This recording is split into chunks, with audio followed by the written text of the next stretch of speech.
આજરોજ તારીખ 30/11/2025ના રોજ ઉના તાલુકાના વાસોજ ગામમાં વોલીબોલ ક્રિકેટ ટુર્નામેન્ટ યોજવામાં આવી હતી, જેમાં વાસોજ ગામની 9 ટીમોએ ભાગ લીધો હતો.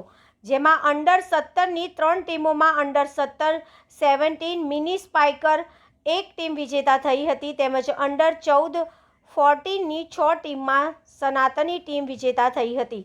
ટુર્નામેન્ટના કોચ તરીકે જયગીરી ગોસ્વામી સરસ મજાની ગાઈડલાઈન આપી હતી, તેમજ રાઠોડ હરપાલસિંહ રેફરી તરીકેની જવાબદારી નિભાવી હતી, તેમજ ગામના જાગૃત નાગરિક અને national anti corruption operation committee of ઇન્ડિયાના મીડિયા કન્વીનર મહાતેજ 7 ન્યૂઝના તંત્રી, દીવ મિરર ન્યૂઝના સહતંત્રી દ્વારા વિજેતા બંને ટીમને વાસોજ ગામના જાગૃત નાગરિક સુરતમાં વસવાટ કરતા લખનભાઈ કોટડિયા દ્વારા 3 વોલીબોલ ગિફ્ટ તેમજ ટ્રોફી અને શિલ્ડથી સન્માનિત કર્યા, તેમજ દરેક પ્લેયરને આઈસ્ક્રીમ પ્રેક્ષકોને ખવડાવ્યું હતું. ગામના દરેક પ્લેયરને ગ્રામ્ય અને તાલુકા જિલ્લાની નહીં પણ ગુજરાત અને નેશનલ લેવલે લઈ જવા માટે મદદરૂપ થશે તેવું એમણે જણાવ્યું હતું. અહેવાલ કાનાભાઈ સોલંકી, ઉના, ગીર સોમનાથ.